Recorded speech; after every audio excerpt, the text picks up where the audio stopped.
বাংলাদেশে বিডিআর তদন্ত নিয়ে দেশ জুড়ে দীর্ঘদিন আলোচনার কেন্দ্রবিন্দু ছিল এবং অবশেষে রবিবার 30শে নভেম্বর 2025-এ বিডিআর এর এই মর্মান্তিক হত্যাকাণ্ড নিয়ে যেই জাতীয় স্বাধীন তদন্ত কমিশন গঠিত হয়েছে, তারা 11 মাস তদন্তের পরে বাংলাদেশের প্রধান উপদেষ্টা ডক্টর মোহাম্মদ ইউনূসের কাছে প্রতিবেদনটি জমা দিয়েছেন। মেজর জেনারেল অবসরপ্রাপ্ত আলম ফজলুর রহমানের নেতৃত্বে এই কমিশনটি যে সংবাদ সম্মেলন করেছে, সেখানে তারা বলেছে যে 247 জন সাক্ষ্য, শহীদ পরিবারের, বিডিআর এর এই হত্যাযজ্ঞের শহীদ পরিবারের 14 জনের সাক্ষাৎকার, সামরিক কর্মকর্তাদের মধ্যে থেকে 130 জনের সাক্ষ্য গ্রহণ এবং পুলিশ কর্মকর্তাদের মধ্যে 22 জন সহ উপদেষ্টা মণ্ডলীর একজনের ইন্টারভিউ বা সাক্ষাৎকার তারা নিয়েছেন, সাক্ষ্য তারা নিয়েছেন তাদের এই কমিশনে। 600 ঘন্টার বেশি ভিডিও রেকর্ডিং এই কমিশন গঠন করেছে বা রেকর্ড করেছে। তো আজকে বিডিআর এর এই তদন্ত প্রতিবেদনটার বিশ্লেষণ নিয়ে আমাদের স্টুডিওতে আমরা আমন্ত্রণ জানিয়েছি বাংলাদেশ সেনাবাহিনীর অবসরপ্রাপ্ত ব্রিগেডিয়ার জেনারেল মোহাম্মদ হাসান নাসির। জনাব ব্রিগেডিয়ার অবসরপ্রাপ্ত মোহাম্মদ হাসান নাসির, আপনাকে আমাদের ভার্চুয়াল স্টুডিওতে স্বাগতম। ধন্যবাদ ডেমোক্রেসি জাস্টিস শো আমাকে আমন্ত্রণ জানানোর জন্য। জি, জনাব হাসান নাসির, শুরুতেই আমি একটু জেনে নেই, সেটি হচ্ছে যে বিডিআর এর ঘটনায় বিডিআর এর সাবেক মহাপরিচালক মেজর জেনারেল আলম ফজলুর রহমানের নেতৃত্বে যে জাতীয় তদন্ত কমিশনটি প্রতিবেদন দিয়েছে, আমি যে স্ট্যাটিস্টিক্স গুলো উল্লেখ করলাম, 11 মাস লম্বা তদন্ত, এত জনের সাক্ষ্য গ্রহণ, আপনার দৃষ্টিতে এই তদন্ত কমিশন পূর্ণাঙ্গ তদন্ত করেছে কি, এবং এর কোয়ালিটি নিয়ে আপনার অভিমত কি, একটু সংক্ষেপে যদি আমাদেরকে বলতেন। প্রথমে আমি এই পূর্ণাঙ্গ তদন্ত হয়েছে কিনা এটার ব্যাপারে বলবো, এটা কোনোভাবেই সম্ভব না বা হয় নাই। কেননা স্বৈরাচার সরকার গত 16 বছর ধরে ঘটনা মানে 25 তারিখ 9টা থেকে এই হত্যাকাণ্ডের সকল আলামত ধ্বংস শুরু করেছে এবং গত পূর্ণ সরকারের টাইমে তারা সাক্ষীকে হত্যা করার থেকে শুরু করে যে সমস্ত আলামত ছিল সেগুলোকে নষ্ট করেছে।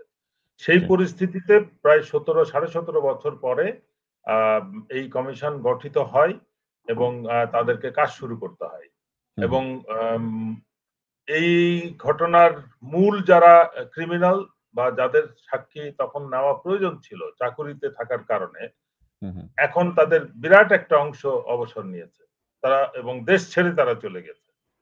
এই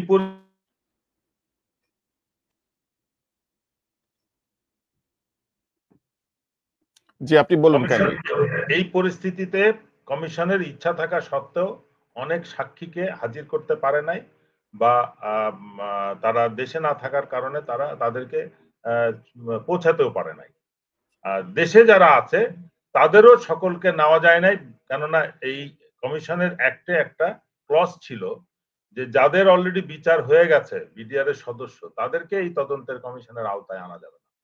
ওই যে 2 সামথিং লাইক দ্যাট। এটা আমি মনে করি একটা সরকারের তরফ থেকে ত্রুটিপূর্ণ নির্দেশনা ছিল, যেটাকে বাদ দেওয়ার জন্য আমরা বারবার অনুরোধ সত্ত্বেও স্বরাষ্ট্র মন্ত্রণালয় এটা করে নাই বা আইন উপদেষ্টা এটা করেন নাই। কেন করেন নাই এটা অবশ্যই বিশ্লেষণযোগ্য।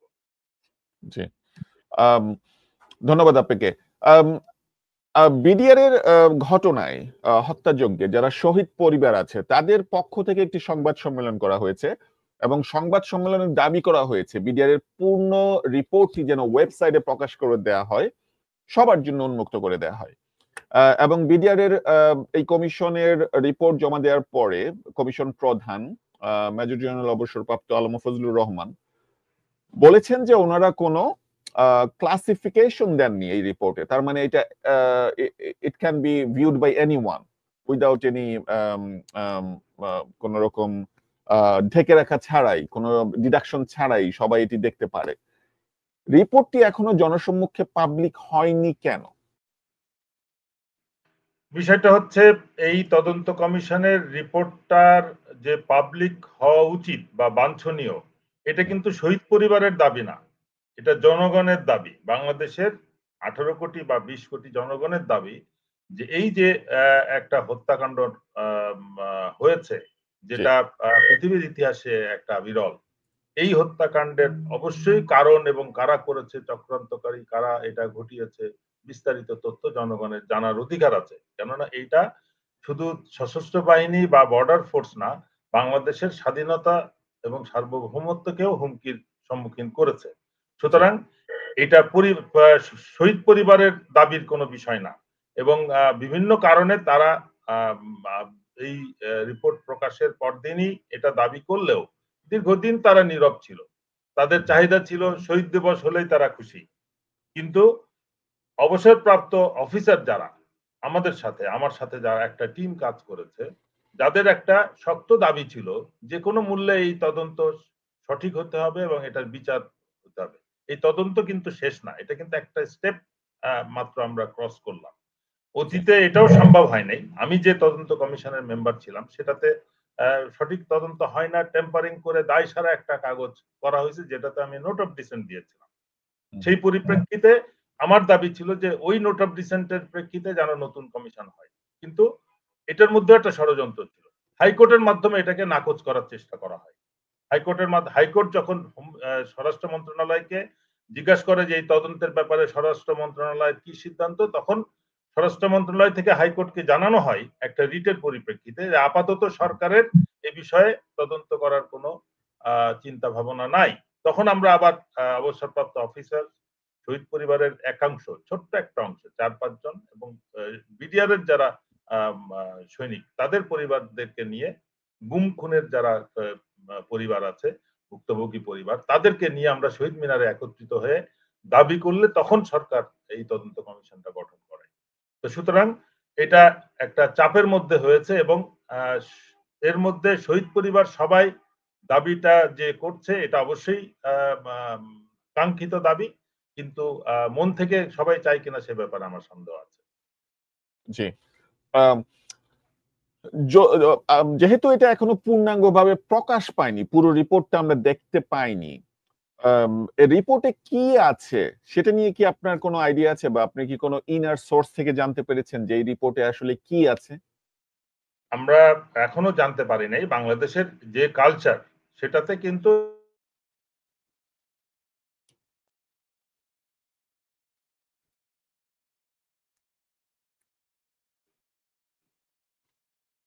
বাংলাদেশের কালচারে অতীতে যত কমিশন হয়েছে তার কোনো রিপোর্টই কিন্তু আলোর মুখ দেখে নাই। তো সেই হিসেবে সবার একটা সন্দেহ ছিল যে এই ধরনের একটা জঘন্য কার্যক্রমের তদন্ত রিপোর্টও হয়তো আলোর মুখ দেখবে না। সেই জন্যই জেনারেল ফজলু আগে থেকে এটাকে আনক্লাসিফাইড ঘোষণা করেছেন, যাতে সরকারের তরফ থেকে কোনো বাধা নিষেধ না থাকে বা কেউ করতে না পারে। আমি মনে করি উনি চেষ্টা করেছেন, তবে কিছু কিছু ক্ষেত্রে যেটা যতটুকু তথ্য বাইরে এসেছে, আমরা যথেষ্ট সন্দেহের অবকাশ আছে যে উনি কিছু কিছু ক্ষেত্রে একটা ডার্ক বা গ্রে এরিয়া রেখেছেন ইচ্ছাকৃতভাবে, বা ওনাকে বাধ্য করা হয়েছে, বা উনি হয়তো ওই জায়গাটাকে ইচ্ছা করে অস্পষ্ট রেখেছেন কিছু কিছু দায়বদ্ধতার বিষয়ে।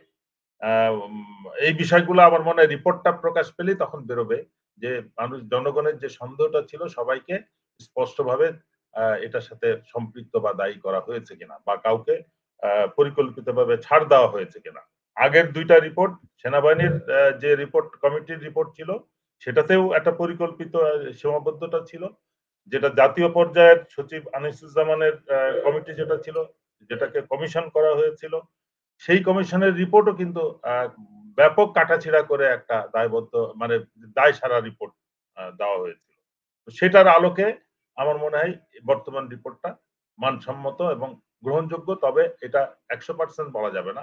রিপোর্টটা দেখলে পরে আমি বলতে পারবো যে এটা 60-70 না কত পার্সেন্ট কারেক্ট।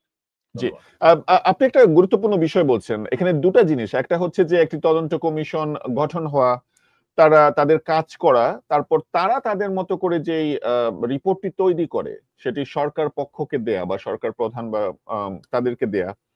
তারপরে যেই অংশটুকু কাটাছেঁড়া করে জনসম্মুখে প্রকাশ করা হয়, রাইট? দুইটা ভার্সন অফ দ্য রিপোর্ট, তাই তো? সেটার কথা আপনি বলছেন। তো আপনার মনে কি কোনো সন্দেহ আছে এখন যে রিপোর্টটি এই কমিশন আলম ফজলুর রহমানের নেতৃত্বে যে কমিশনটি দিয়েছে ডক্টর মোহাম্মদ ইউনূসকে, তার পূর্ণাঙ্গ ভাবে এটি সবার সামনে আসবে না, এটা নিয়ে কি আপনার কোনো কনফিডেন্সের অভাব আছে বা আপনি কোনো সন্দেহ পোষণ করছেন? আমি তো মনে করি অন্তর্বর্তীকালীন সরকারের যেহেতু কোনো রাজনৈতিক দায়বদ্ধতা নাই এবং তারা এই তদন্ত কমিশন গঠনের সাহস দেখিয়েছেন দ্বিতীয়বার একই ঘটনার উপর, যদি নিরপেক্ষভাবে তাই তারা এটা পাবলিশ করে সেটাই সঠিক হবে। এটার কাটাছেঁড়া রিপোর্টের কাটাছেঁড়া করাটা ঠিক হবে না, কোনো না কোনো ভাবে এটা বেরিয়ে আসবে এবং জনগণ এটা জানতে পারবে। অলরেডি এটা কিছু কিছু সোর্স থেকে এটা রিলিজ হয়েছে বা এখনো জনসম্মুখে আসে নাই, বাট রিপোর্ট আর ওই বইয়ের মধ্যে ইয়ে নাই, সীমাবদ্ধ নাই। দ্বিতীয় হচ্ছে যে আমি যেটা বলছি কাটাছেঁড়া মানে কিন্তু প্রথম তদন্ত কমিশনের রিপোর্টটাই তৈরি হয়েছে কাটাছেঁড়া করে এবং এটা যে তথ্য তাদের কাছে ছিল, যে ফাইন্ডিংস রিকমেন্ডেশন দেওয়ার সুযোগ ছিল, অনেক ভ্যালিড ডকুমেন্টকে তারা ট্যাম্পারিং করেছে এবং এই জন্যই যারা মেম্বার ছিল তাদেরকে পরবর্তীতে পুরস্কৃত করা হয়েছে। আমি কিন্তু এই বোর্ডকে, এই কমিশনকে স্পষ্টভাবে বলেছিলাম আপনাদেরকে বের করতে হবে যে গত কমিশনের মেম্বার কারা অস্বাভাবিকভাবে পুরস্কৃত হয়েছে, তাদেরকে আমি মনে করি বিচারের আওতায় আনতে হবে। কেননা গত গত গত কমিশন, এই কমিশনটি গঠন হওয়ার আগে দুটি কমিশন হয়েছিল, একটি হচ্ছে সরকারের পক্ষ থেকে আর একটি হচ্ছে সেনাবাহিনীর পক্ষ থেকে। আপনি কোন কমিশনের ব্যাপারে সন্দেহ পোষণ করছেন? এখন কোন কমিশনের ব্যাপারে বলছেন? সেনা কমিশন নাকি সরকারের কমিশন? একটা ব্যাপক যেটা মানে ভুল বোঝাবুঝি আছে, একটা হয়েছিল সেনাবাহিনীর কমিটি। সেনা সদস্য যখন কোনো দুর্ঘটনায় পতিত হয় বা সেনাবাহিনীতে যখন কোনো দুর্ঘটনা হয় তখন বাহিনীর আভ্যন্তরীণ একটা তদন্ত হয়। সেই পরিপ্রেক্ষিতে সেনাবাহিনীর ৫৭ জন অফিসারকে হত্যা করা বা তারা অস্বাভাবিক মৃত্যুবরণ করার পরিপ্রেক্ষিতে সেনাবাহিনী পর্যায়ে একটা তদন্ত কমিটি হয় এবং সেটার প্রধান ছিলেন বর্তমান যিনি স্বরাষ্ট্র উপদেষ্টা lieutenant general Jahangir. General Moin সেনাপ্রধান হিসেবে তার ব্যাচমেটকেই কিন্তু এই তদন্ত করার দায়িত্ব দিয়েছিলেন। সুতরাং এখানে ধরে নিতে হবে তার তরফ থেকে কিছু ডাইরেক্টিভ অবশ্যই ছিল, যে উনি কোনটা বের করতে চেয়েছেন কোনটা চান নাই সেটা একটা তার ব্যাচমেটকে উনি নির্দেশনা দিয়েছেন। অবশ্যই যিনি আদেশ দেন তার সম্পর্কে তদন্ত কমিশন কোনো ফাইন্ডিংস দেওয়ার সাহস দেখায় না বাংলাদেশে। প্লাস আর্মির আভ্যন্তরীণ তদন্ত কমিটিটা যেটা হয়েছিল এটার মূল উদ্দেশ্য ছিল এই মৃত অফিসারদের পরবর্তী ফর্মালিটিস, যে তাদের মৃত্যুটা এটা কি সুইসাইড নাকি এটা কোনো অপারেশনাল ক্যাজুয়ালিটি, এই কারণগুলা বের করে তাদের পেনশন বা অবসরকালীন ফ্যাসিলিটিস গুলা সাবসিকুয়েন্ট যে ফর্মালিটি এগুলো করার জন্য এই কমিটিটা তদন্ত কমিটি করা প্রয়োজন এবং এদের পরিপ্রেক্ষিতেই তারা এটা প্রাপ্য হয় বা প্রাপ্য হয় না। যেটা হয়েছিল ২ মার্চ তারিখে একটা কমিটি গঠন করে, এখানে স্বরাষ্ট্র মন্ত্রণালয় একটা কারচুপি করে, একটা স্বরাষ্ট্র মন্ত্রণালয়ের রাজনৈতিক শাখা একটা আদেশ জারি করে যে এরকম একটা তদন্ত কমিটি গঠন করা হলো এবং ২ মার্চে ৩ মার্চে আইন শাখা আর একটা প্রজ্ঞাপন জারি করে যেখানে বলা হয় এই কমিটিকে কমিশনের পাওয়ার দেওয়া হলো। আমাদের কিন্তু এই বর্তমান এএলএম ফজলুর রহমান কমিশনের দাবি ছিল যে এটাকে কমিশন আকারে প্রকাশ করতে হবে, ওই কমিটি এবং কমিশন আলাদা আলাদা করলে হবে না, এটাকে স্বাধীন তদন্ত কমিটি হিসেবেই ঘোষণা করতে হবে। গতটাতে যেটা হয়েছে কারচুপি আমি এই জন্য বলবো যে এই কমিটির যে আদেশটা প্রজ্ঞাপনটা ২ তারিখের, এটাকেই ওই রিপোর্টের সাথে কাটাছিড়া করার পরে যে রিপোর্টটা জমা হয়েছে এই রিপোর্টের সাথে শুধু একটা প্রজ্ঞাপন আছে যেটা স্বরাষ্ট্র মন্ত্রণালয়ের কমিটি, বাট এই কমিটিকে যে কমিশনের ক্ষমতা দেওয়া হয়েছিল ওই প্রজ্ঞাপনটা তারা পায় নাই এবং আমি যখন কমিশনে সাক্ষ্য দিতে যাই এই অগস্টের শেষে বা মনে হয় সেপ্টেম্বরের মাঝামাঝি সময় হবে, তখন আমাকে তারা প্রশ্ন করে যে আমি যে আপনি যে কমিশন বলেন আমাদের কাছে তো কমিশন সংক্রান্ত কোনো ডকুমেন্ট নাই। তখন আমি তাদেরকে আমার কাছে যে রেকর্ড আছে দেই এবং আমি নিজেও অবাক হই যে এটা ২টা আদেশ। এখন যদি স্বরাষ্ট্র মন্ত্রণালয় এক প্রজ্ঞাপনে বলতে পারে যে এটা স্বাধীন কমিশন, আগের বার কেন ২টা আদেশ জারি করলো? তখন তারা ইচ্ছা করে এটাকে রাখছে যাতে ভবিষ্যতে এই রিপোর্ট দেখলে আমি যদি বা কেউ যদি চ্যালেঞ্জ না করে তাহলে এটা কমিটি আকারেই থাকবে, স্বরাষ্ট্র মন্ত্রণালয়ের আভ্যন্তরীণ কমিটি।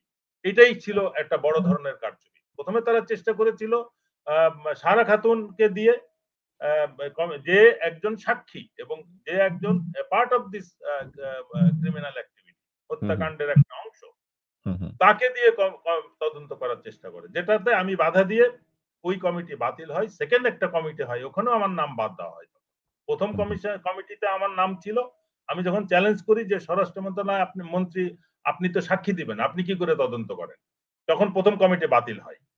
দ্বিতীয় কমিটি যেটা হয়, এটা আমার একটা প্রশ্ন ছিল আপনার কাছে, সেটা হচ্ছে যে সরকারের পক্ষ থেকে যে কমিশন গঠন করা হয় বা কমিটি গঠন করা হয় আওয়ামী লীগ সরকারের সময়ে, তখন আপনি সাবেক সচিব আনিসুজ্জামানের নেতৃত্বে আপনি সেখানে গুরুত্বপূর্ণ মেম্বার হিসেবে ছিলেন। আপনি সম্ভবত আমি সেনাবাহিনীর পক্ষ থেকে সিনিয়র মেম্বার ছিলাম, বা সশস্ত্র বাহিনীর সিনিয়র মেম্বার ছিলাম, আর্মির পক্ষ থেকে তিন বাহিনীর তিনজন ছিল।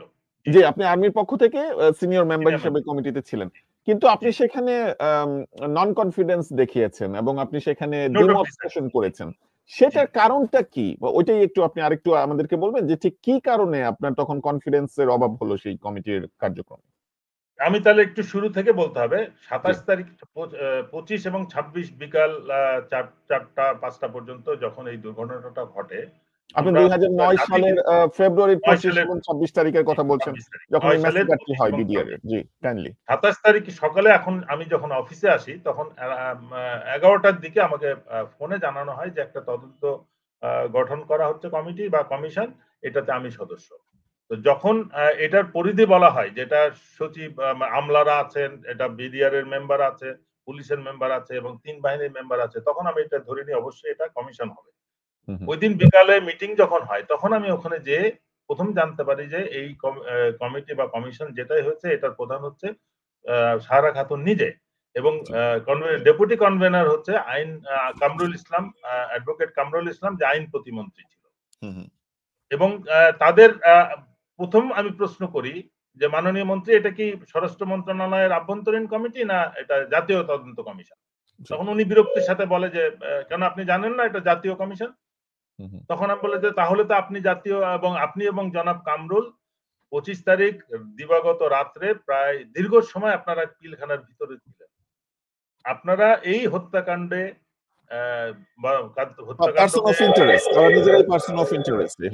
কনফ্লিক্ট অফ ইন্টারেস্ট হয়ে যায় এখানে। তারা নিজেরাই এটা, এই হত্যাকাণ্ড বন্ধে বা যারা জিম্মি ছিল তাদেরকে উদ্ধারে কি অবদান রেখেছেন, এটা তো জাতিকে জানাতে হবে, তদন্ত কমিটিকে জানাতে হবে। আপনারা কি করে তদন্ত করেন? এই ঘটনার পরে পরদিন সকালে এসে শুনি যে কমিটি বাতিল।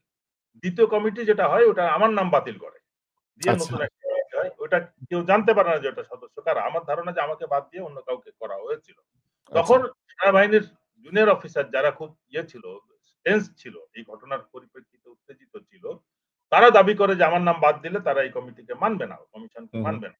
তখন আবার ওই দিন বিকালে end of the working hour, তখন সিদ্ধান্ত হয় যে না, আমাকে আবার সদস্য করা হবে। ২৭ তারিখে, ২৮ তারিখে যে মিটিংটা হওয়ার কথা ছিল ওইটা হয় নাই, ২৯ তারিখ থেকে কমিশন গঠন হয়। কিন্তু এই আদেশটা হয় ২ মার্চ এবং ৩ মার্চ, এটার মধ্যেও একটা থাকে। এখন এই নতুন যে কমিটি বা কমিশন হয় সেখানে কি আপনি ছিলেন এই সেনাবাহিনীর জুনিয়র সদস্যদের প্রতিবাদে? যেটা ২ মার্চে যে প্রজ্ঞাপন হয় ওটার মধ্যে আমি ছিলাম, আমার নামটা প্রকাশিত হয়। আগেরটা ছিল কিন্তু ফোনে, মানে জাস্ট ফোনে অর্ডারটা হয়েছে, তদন্ত কার্যক্রম শুরু হয়েছে, এর মধ্যে প্রজ্ঞাপন হয়। এই প্রজ্ঞাপনটা যখন জারি হয়, আমি কাজ শুরু করি। একটা পর্যায়ে আমি বুঝতে পারি যে কমিশনের বেশিরভাগ সদস্যই তারা চাচ্ছে না যে এটা কোনো গভীরভাবে কোনো তদন্ত করে প্রকৃত তথ্য উদ্ঘাটন করা হোক। আর যেহেতু এই ৫৭ জন সদস্যের মধ্যে প্রায় ৩০ প্লাস এরা আমার সাথে সরাসরি চাকরি করেছে, আমার ব্যক্তিগতভাবে পরিচিত, মানে আন্তরিকভাবে পরিচিত তারা। তো সেই হিসেবে আমার একটা দায়বদ্ধতা ছিল যে আমি অবশ্যই বের করব যে কারা করেছে, কেন করেছে। এই কার্যক্রম এয়ারফোর্স এবং নেভির দুজন যে অফিসার ছিল তাদেরকে নিয়ে আমি কাজ শুরু করি। তখন বাকি কমিশনের মেম্বাররা, ইনক্লুডিং ডিজিবিডিআর যিনি ছিলেন, তারা এই জিনিসটাকে মানে আমাকে হোস্টাইল হিসেবে কনসিডার করা শুরু করে। আমরা তাদের চিন্তাধারা বা কার্যক্রমের বাইরে চলে যাচ্ছি। তখন মার্চের শেষে ২৮-২৯ তারিখ, ২৮ তারিখে বা ২৯ তারিখে ২০০৯ সালের একজন কমিশনের নতুন সদস্য অ্যাড করে, ব্রিগেডিয়ার রফিক। তাকে যিনি যার চাকরি মাত্র কয়েকদিন বাকি ছিল, তাকে এখানে অ্যাড করে, আমার সিনিয়র উনি, আমার শাকিলের ব্যাচমেট, জেনারেল শাকিলের ব্যাচমেট, তাকে ইনক্লুড করার পরে উনি পুরো দায়িত্বটা নিয়ে নেয় আমার থেকে, সব কাগজপত্র কম্পিউটার সবকিছু নিয়ে উনি পরবর্তীতে এই ট্যাম্পারিং গুলো করে তার নেতৃত্বে এবং তার ডাইরেকশনে কাজটা হয়। বিকজ তখন ডিজিএফআই ছিল মোল্লা ফজলে আকবর, সেও শাকিলের ব্যাচমেট, এরা তো সরাসরি জড়িত ছিল এই হত্যাকাণ্ডে। এখন যেটা অলরেডি আমার যেটা ফাইন্ডিং ছিল সেটা এখন লিখিত আকারে এসছে, বাট এটা পুরোপুরি আসছে কিনা বা কতটুকু তারা বের করতে সক্ষম হয়েছে বা করেছে সেটা বুঝবো যদি রিপোর্টটা আমার নজরে আসে। জি জি জি বলুন, কাইন্ডলি শেষ করুন। জি, এই ঘটনার পরিপ্রেক্ষিতে এই ট্যাম্পারিং গুলো হয় এবং আমাকে নিষ্ক্রিয় রাখা হয় 28শে ফেব্রুয়ারির পর থেকে, মার্চের পর থেকে আমাকে আর কমিশন ডাকে না। এই রফিক যখন জয়েন করে তখন থেকে আমাকে আর ডাকা হয় না। আমাকে ডাকা হয় সিগনেচারের সময়। যখন সিগনেচারের সময় প্রথম তারা ট্রাই করে একটা স্পেসিমেন সিগনেচার পেজে এই রফিককে অ্যাড করার পরে 11 সভাপতি সহ 11 জন ছিল, সেটা হয়ে যায় 12। আমি ওই সিগনেচার করতে যেয়ে দেখি যে একটা সিগনেচার পেজ 6 কপি আর 8 কপি হবে, শুধু স্পেসিমেন সিগনেচার, কোনো রিপোর্ট নাই, এবং 11 জন কি করে আমার সিগনেচারের জন্য ওয়েট করতেছে। আমি বলছি যে রিপোর্ট কই, আমি তো রিপোর্ট কম্পাইলেশনে নাই, বাট আমাকে যেহেতু সিগনেচারের জন্য ডাকা হয়েছে, I need to see the report. মানে না, রিপোর্ট এখনো কমপ্লিট হয় নাই, আমরা সবাই সই করে দিয়েছি, এটা পেজের সাথে অ্যাটাচ হবে। আমি বলছি যে আমি তো স্পেসিমেন সিগনেচার দিতে আসি নাই, আমি তো রিপোর্ট সাইন করতে আসছি, you please complete it and call me, I will come back. আমি ওইটা বলে বেরিয়ে আসি। আপনি তখন সেনাবাহিনীতে অ্যাক্টিভ সার্ভিসে আছেন? আমি চাকরি করছি এবং সেনা সদরে একজন পরিচালক, ডাইরেক্টর আর্টিলারি বলে, এই দায়িত্ব থেকে আমি যাচ্ছিলাম এবং অলরেডি আমাকে তখন তারা হোস্টাইল হিসেবে কনসিডার করছে এবং মানে সরকার বা মানে সেনাবাহিনীর কার্যক্রম তাদের চাহিদার পরিপন্থী একজন হিসেবে বিবেচনা করা শুরু করেছে। 7-8 দিন পরে আমাকে আবার যখন ডাকা হয়, তখনও দেখি একটা ড্রাফট, একটা ক্লিপে আটকানো একটা কপি, যেটা ফাইনাল না, মানে অ্যাকচুয়াল রিপোর্ট সেখানে নাই। আপনি কমিটির বা কমিশনের একজন মেম্বার, কিন্তু আপনি জাস্ট সিগনেচার করে দিবেন, তারপরে রিপোর্ট যেটা ওরা দিয়ে দেয় সেটাই আপনার মানে আপনাকে ইউজ করে একটা রিপোর্ট প্রডিউস করা হবে, কিন্তু কমিশনের মেম্বার হয়েও আপনি রিপোর্টটি দেখতে পারবেন না। সিচুয়েশনটা এইরকম। এটার মানে তদন্তের কমিশনের সদস্য হিসেবে আমার এই তদন্ত কমিশনের রিপোর্ট কম্পাইলেশনে আমার কোনো অবদান ছিল না। সুতরাং আমি যে তথ্যগুলা ডকুমেন্টস গুলা কমিশনকে দিয়েছিলাম, তার কোনটা তারা রেখেছে, কোনটা বাদ দিয়েছে, কতটা যৌক্তিক, কেন তারা বাতিল করছে, এই ব্যাপারে আমার কোনো অবদান ছিল না। এটা দেখারও কোনো সুযোগ ছিল না। আর এই দিনও একই রকম ছিলেন। সেই দ্বিতীয় দিনটা আমার মনে হচ্ছে যে আমি যদি আবার তাদের কাছে সময় চাই, একই ঘটনা ঘটবে, আমার দেখার কোনো সুযোগ থাকবে না। আমার একটা 500-600 বা 300 পাতার রিপোর্ট, এটা 400 সামথিং পেজ ছিল। এই পেজের একটা রিপোর্ট আমি তো সামনে, সবার সামনে, 12 জনের সামনে বসে পড়ে তারপরে আমি সাইন করতে পারবো না। আমার ইন এনি কেস এই না দেখা অবস্থাতে সাইন করতে হবে। তখনই আমি এটা নোট অফ ডিসেন্ট দেওয়ার সিদ্ধান্ত নেই, এবং নোট অফ ডিসেন্টটা আমি মনে করি বাই দিস টাইম অলরেডি আমার ধারণা হয়ে গেছিল নোট অফ ডিসেন্ট সাধারণত আলাদা পেজে অ্যাটাচ করা হয়। আমি তখন সিদ্ধান্ত নেই, আমার কিছু যারা দায়িত্ববান আমার সিনিয়র ছিলেন তাদের সাথে আলাপ পরামর্শ করে যে আমি এটা ডিসএগ্রি করতে চাই, বাট আমি সিগনেচারের উপরে ছোট্ট একটা সেন্টেন্স আমি লিখবো, যেটা আমার সিগনেচারের উপর থেকে যদি এই পেজটা তারা ফেলে না দেয়, আমার এই নোট অফ ডিসেন্টটাও তারা ফেলতে পারবে না, এবং it has to be very sugar coated. তো তারা আমাকে একটা সুন্দর একটা ওয়ার্ড চুজ করে দেয় এবং সেটাই আমি ইনসার্ট করি, যে যেটা পড়লে বোঝা যাবে যে I have rejected the whole report.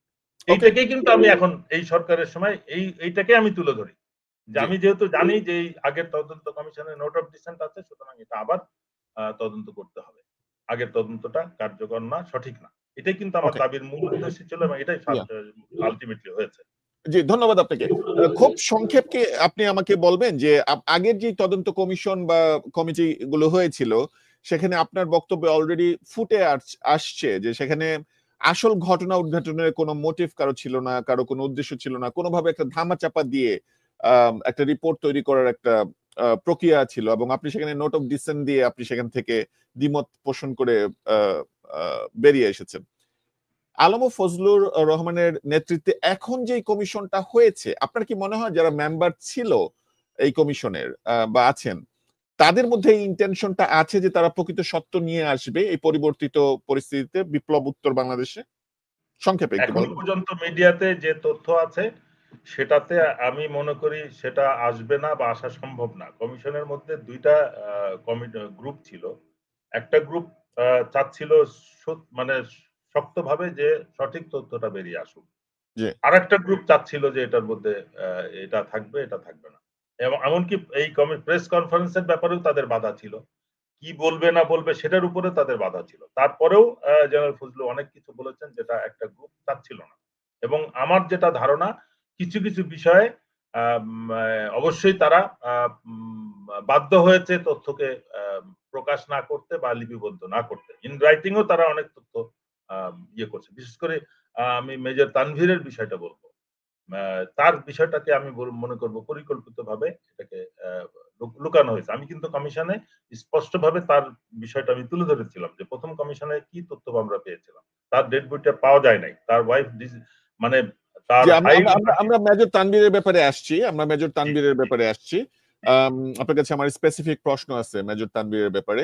আম আ আপনার দৃষ্টিতে আপনি তো বাংলাদেশ সেনাবাহিনীতে যখন এই বিডিআর ম্যাসাকার ঘটে, আপনি অ্যাক্টিভ ডিউটিতে ছিলেন, আপনি গুরুত্বপূর্ণ দায়িত্বে ছিলেন এবং আপনি বললেন যে ৫৭ জন সেনা সদস্য অফিসার যারা তখন নিহত হয়েছেন, তাদের মধ্যে এট লিস্ট ৩০ জন আপনার সাথে কাজ করেছেন বা আপনি ক্লোজলি তাদেরকে চিনেন, জানেন। মানে আপনি আবার কমিশনের তদন্ত কমিশন তখন যেটি গঠন হয়েছে, তারও মেম্বার ছিলেন এবং সেখান থেকে আপনি নোট অফ ডিসেন্ট দিয়েছেন।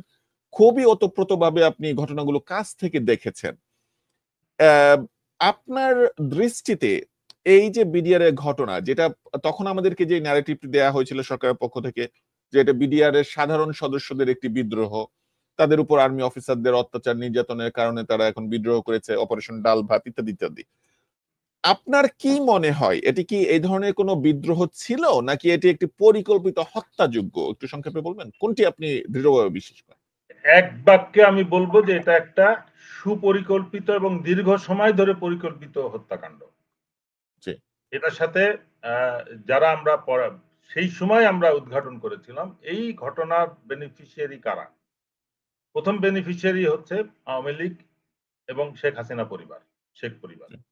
এবং ২য় বেনিফিশিয়ারি হবে ভারত। কিন্তু এই জিনিসটা ১ম কমিশন কোন অবস্থাতেই তারা লিখিত আনতে রাজি হয় নাই। জি। এবং তাহলে পরে তাহলে পরে যদি এটি আপনার কাছে মনে হয় যে এটি একটি পরিকল্পিত হত্যাকাণ্ড, জি। তাহলে পরে এই পরিকল্পনাটা কত আগে থেকে হয়েছে বলে আপনার মনে হয়? এটা কি কয়েক মাস, কয়েকদিন? কারণ আমরা তখন জানি যে ২০০৯ সালে তৎকালীন ফ্যাসিস্ট আওয়ামী লীগ সরকার মাত্র ক্ষমতায় এসেছে। আসার পরপরই খুব খুব তাড়াতাড়ি এই ঘটনা ঘটে। কারা পরিকল্পনা করেছে কতদিন ধরে বা কত দীর্ঘমেয়াদে? এই ২ টা শক্তি আওয়ামী লীগ এবং ভারত তারা স্বাধীনতার পর থেকেই তারা চেষ্টা করেছিল পাকিস্তানের সময় যেটা ছিল ইপিআর বা রেঞ্জার এই বর্ডার ফোর্সটা ভারতের যে বিএসএফ এটার থেকে সবসময় শক্তিশালী ছিল এবং কার্যকর খুবই কার্যকর ছিল পাকিস্তান বর্ডারে এখনো তারা কার্যকর ৯ সালের আগে বাংলাদেশ বর্ডারটাও আমি মনে করি সাউথ এশিয়া শুধু না বিশ্বের অনেক দেশের সাথে কম্পেয়ার করা যাবে যে হু, হু। এইটা একটা মানে খুবই ভোলাটাইল এবং ইয়ে বলবো মানে বর্ডার যেখানে সবসময় কোনো না কোনো দুর্ঘটনা ঘটে সেই বর্ডারে বাংলাদেশ এবং পাকিস্তানের বর্ডার যেটা ভারতের সাথে এই বর্ডারে ওদিকে পাকিস্তানের রেঞ্জার এবং বাংলাদেশের বিডিআর অত্যন্ত কার্যকর ছিল এবং তারা একটা শ্রেষ্ঠ বাহিনী হিসেবে অনেক ক্ষেত্রে আমি এটাও বলতাম যে বিডিআর ফোর্স এমনকি সেনাবাহিনীর থেকেও বেশি সাহসী এবং তারা কার্যকর ছিল বাস্তব ক্ষেত্রে ব্যাটল ফিল্ডে এবং জি। সেটার প্রমাণ কিন্তু বিডিআর হত্যাকাণ্ডের সময় সেনাবাহিনী প্রমাণ করেছে যে তারা দক্ষ না যে কোনো সিচুয়েশন স্ট্রংলি এবং খুব দ্রুততার সাথে হ্যান্ডেল করার জন্য বাংলাদেশ সেনাবাহিনী সক্ষম না তাহলে এই দুর্ঘটনাটা ঘটতো না।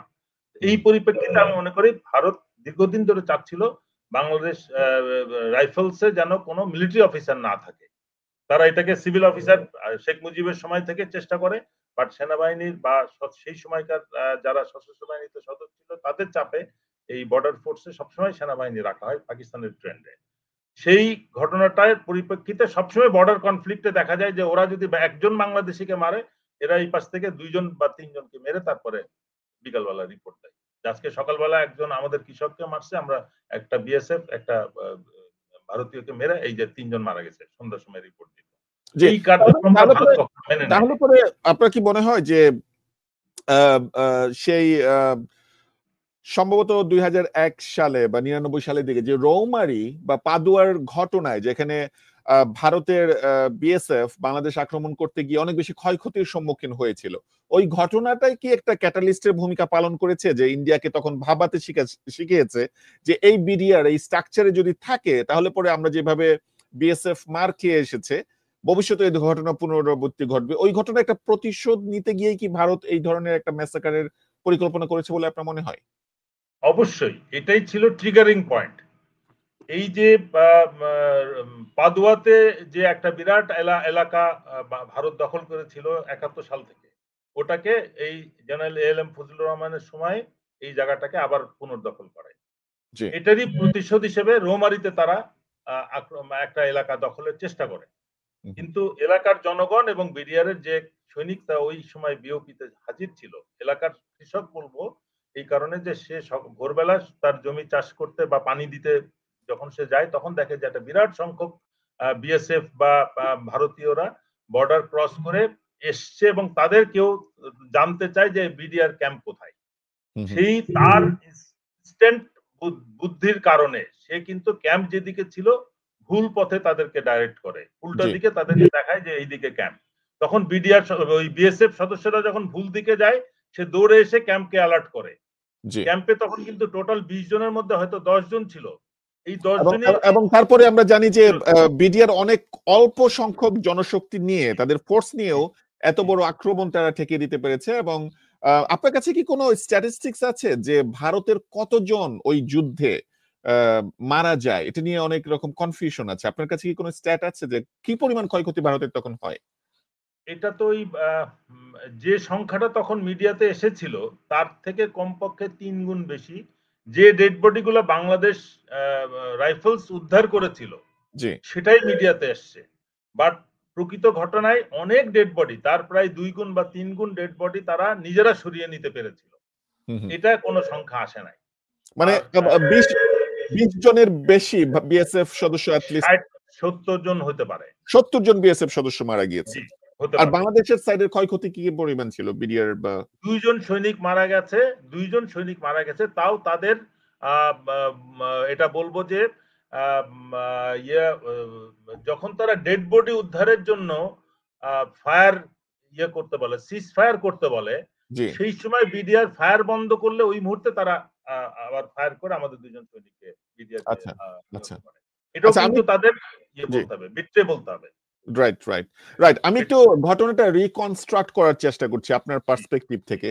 তাহলে পরে আপনি যেটা বলছেন যে পাকিস্তান আমল থেকেই, তৎকালীন পূর্ব পাকিস্তান বা বর্তমান বাংলাদেশের এই বর্ডারে যেই বাহিনী ছিল তখন থেকে ইফেক্টিভ। তো ইন্ডিয়া আগে থেকে এটার প্রতি একটা নজর ছিল, এবং এই রৌমারীর ঘটনায় এবং পাদুয়ার ঘটনায় যখন বিএসএফ এর 60 জনের অধিক বিএসএফ সদস্য বিডিআর এর হাতে নিহত হয়, সেটাই ছিল ইন্ডিয়ার জন্য একটা ট্রিগারিং পয়েন্ট। তারপর থেকে তারা প্ল্যান করছে, সেই 2001 সাল থেকে তারা প্ল্যান করছে, 2009-এ এসে তারা এটা এক্সিকিউট করলো, তাই তো? একটা রিভেন্স নিল এবং অনেক কিছু সুদূর প্রসারী পরিবর্তন আনলো ফোর্সের নামটাই চেঞ্জ হয়ে গেল। না, তখনই কিন্তু তাদের এটা ওয়াদা ছিল, তারা বলেছে যে এই ঘটনার বদলা নেওয়া হবে, রাইট, এবং নাম পাল্টাবে, এটাই কিন্তু তাদের ছিল। এবং এই পরিকল্পনাটা কিন্তু 7 সালের থেকে শুরু হয়, এই ব্যাপক পরিকল্পনাটা। এবং আওয়ামী লীগকে ক্ষমতায় আনা হবে, কি কন্ডিশনে আওয়ামী লীগ আসবে, কি কন্ডিশনে মঈনু আহমেদ বেঁচে কোন রকম সেফ এক্সিট পাবে, সেই কন্ডিশন গুলো সেট হয় ভারতের মাটিতে। আমার যে প্রশ্নটা আপনার কাছে ছিল, আপনি দুটা পক্ষ বলছিলেন, একটি ভারত, একটি আওয়ামী লীগ। ভারতের উদ্দেশ্যটা তো ক্লিয়ার হলো, রিভেন্স এবং তাদের স্বার্থ। আওয়ামী লীগ আছে, এটার সাথে আপনার সশস্ত্র বাহিনীকে নিষ্ক্রিয় করাটাও ছিল। জি, আওয়ামী লীগ তো বাংলাদেশের একটি রাজনৈতিক দল, এবং তারা তখন ক্ষমতায় এসেছে, বাংলাদেশের দায়িত্ব তাদের। তারা তো ইন্ডিয়ার রাজনৈতিক দল না, বাংলাদেশের রাজনৈতিক দল। আওয়ামী লীগ কেন, আপনার দৃষ্টিতে আমি বুঝতে চাচ্ছি, আওয়ামী লীগ কেন ইন্ডিয়ার সাথে হাত মিলিয়ে নিজের দেশের ফোর্সকে এত বড় একটা হত্যাযোগ্য হতে দিবে? সেনাবাহিনীতে 57 জন অফিসার মেরে ফেলা, বিডিআর এর মতো একটি ইফেক্টিভ বাহিনী ধ্বংস করে দেয়া, বাংলাদেশের রাজনৈতিক দল হয়ে আওয়ামী লীগ কেন এই ষড়যন্ত্রে হাত মেলাবে? আপনার পার্সপেক্টিভ কি? আপনাকে তাহলে আবার ওই 71 সালেই ফেরত যেতে হবে। আচ্ছা, কাইন্ডলি সংক্ষেপে একটু আমাদেরকে বলুন। তাজউদ্দিন সাহেব যে চুক্তি স্বাক্ষর করেছিলেন ওটার মধ্যে লেখা ছিল বাংলাদেশে কোনো সশস্ত্র বাহিনী থাকবে না, একটা আচ্ছা। প্যারামিলিটারি ফোর্স থাকবে। কিন্তু যারা মিলিটারি যারা ছিল, president Zia, general Shafiullah and others, তারা কিন্তু ওই জিনিসটা কার্যকর করতে দেন নাই। তো হুম, সুতরাং শেখ মুজিবুর রহমানও কখনো চায় নাই যে বাংলাদেশে একটা কার্যকর, এবং উনিও দাবি করেছিলেন যে পাকিস্তানের মতো যেন কোনো সেনাবাহিনী বাংলাদেশে না হয়। এই জন্যই উনি রক্ষী বাহিনীকে প্রতিষ্ঠা করেছিলেন। এবং সেই সেনাবাহিনী তার বাবাকে হত্যা করে, শেখ হাসিনার বাবাকে। জি। এবং পরবর্তীতে তারা অনেকবার রাষ্ট্র ক্ষমতা নেওয়ার চেষ্টা করে এই সেনাবাহিনীর মধ্যে অভ্যন্তরের চেষ্টা করে। হুম, হুম, প্রেসিডেন্ট জিয়ার সময় উনি মাত্র 76 থেকে 81 সাল পর্যন্ত এই সময়ে, এই 5 বছরেরও কম সময়ে দায়িত্ব হুম, থাকাকালীন 50 থেকে 60টা কুয়ের অ্যাটেম্প্ট হয়। লাস্টটাতে উনি মৃত্যুবরণ করেন। ওনাকে হুম, হত্যা করা হয়। এই বিষয়টাই কিন্তু তারা বরাবরই চেষ্টা করে আসছে সশস্ত্র বাহিনীকে নিষ্ক্রিয় করা এবং যাতে একটা কার্যকর সেনাবাহিনী বাংলাদেশ না দাঁড় করাতে পারে। হুম, এই ক্ষোভটা ছিল। সুতরাং এই পয়েন্টটা যখন এক হয়, ভারত চায় না বাংলাদেশে কোনো এফেক্টিভ সেনাবাহিনী থাকুক, পাকিস্তানের মতো আরেকটা ফোর্স বা দেশ এখানে, যে কারণে বাংলাদেশকে আলাদা করা হয়েছে, ইস্ট পাকিস্তানকে পাকিস্তান করা হয়েছে বা বাংলাদেশ হুম, করা হয়েছে, সেটা ব্যর্থ হবে যদি বাংলাদেশ একটা শক্ত সশস্ত্র বাহিনী গড়ে তুলতে পারে। তো জি, সেই পরিপ্রেক্ষিতে তাদের একটা এইম ছিল এটার বর্ডার ফোর্সও দুর্বল থাকবে, সেনাবাহিনীও দুর্বল থাকবে, সেরিমনিয়াল একটা বাহিনী থাকবে। জি, সেটাকে নিশ্চিত করার জন্যই, এবং হাসিনার স্বার্থ হচ্ছে তার বাবাকে হত্যা করেছে এবং ভারত চায় না, তারাও চায় না যে একটা কার্যকর সশস্ত্র বাহিনী থাকুক। কেননা এই স্বৈরাচারের শাসনটাকে স্থায়ী করতে হলে অবশ্যই সশস্ত্র বাহিনীকে দুর্বল রাখতে হবে। দুর্বল করতে হবে। সেই তাহলে কার্যক্রম আপনি কিন্তু বলছেন যে একদিকে ছিল। শেখ হাসিনা ফ্যাসিস্ট সরকারের যে প্রধান শেখ হাসিনা তৎকালীন এবং ইন্ডিয়ার গোল অনেকটা একই রকম।